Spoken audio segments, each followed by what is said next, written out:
Hello guys, welcome back my news channel world railway knowledge में। तो जैसा हमने अभी तक इतने टॉपिक्स पढ़े हैं और इतनी इंटरेस्टिंग बातें पढ़ी हैं जिसके बारे में हमें नॉलेज थी, बट उस लेवल में नहीं थी जैसे हमें अपना हिस्ट्री इतना नहीं पता था। तो हम चलते हैं अपने टॉपिक पे। आगे का टॉपिक क्या था?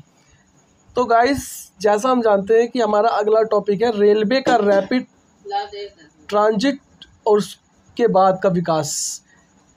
तो भारत की पहली मेट्रो ट्रेन 24 अक्टूबर 1984 में कोलकाता में चली थी।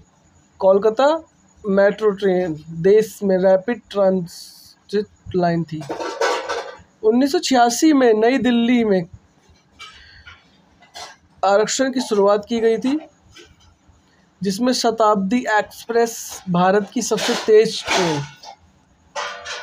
1988 में नई दिल्ली और झांसी के बीच शुरू की गई।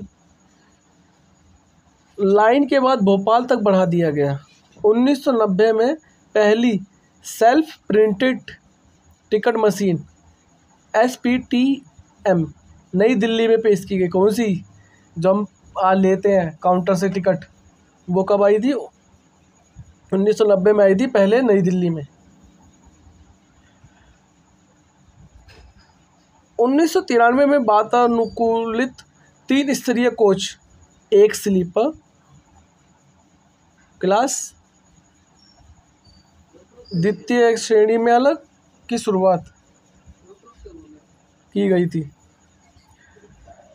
16 जनवरी 1995 को बीना कटनी लाइन पर 2x25 kV के साथ पहली नियमित रूप से निर्धारित सेवा शुरू की गई। सितंबर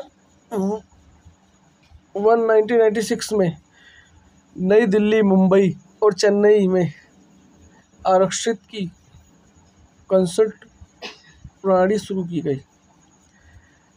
1998 में मुंबई में कापुन वेरिफिकेशन मशीन की शुरुआत की गई। तो गाइस, इतनी सब चीज़ें आती रही। प्रिंटिंग मशीनें आई 1990 में दिल्ली में पहली बार। 16 जनवरी को 1995 में बीना कटनी में लाइन बिछाई गई, जो नियमित रूप से शुरुआत हुई। गतिमान एक्सप्रेस अधिकतम गति के साथ भारत की सबसे तेज ट्रेनों ने 5 अप्रैल 2016 को दिल्ली से आगरा के लिए अपनी पहली यात्रा की। सेंट्रल रेलवे जोन ने मुंबई क्षेत्र में और देश के अन्य लाइन रेल नेटवर्क पर DC ट्रांजैक्शन का प्रयोग समाप्त कर दिया। उसी समय 11 अप्रैल को 25 kV AC ट्रांजैक्शन पर स्विच करना।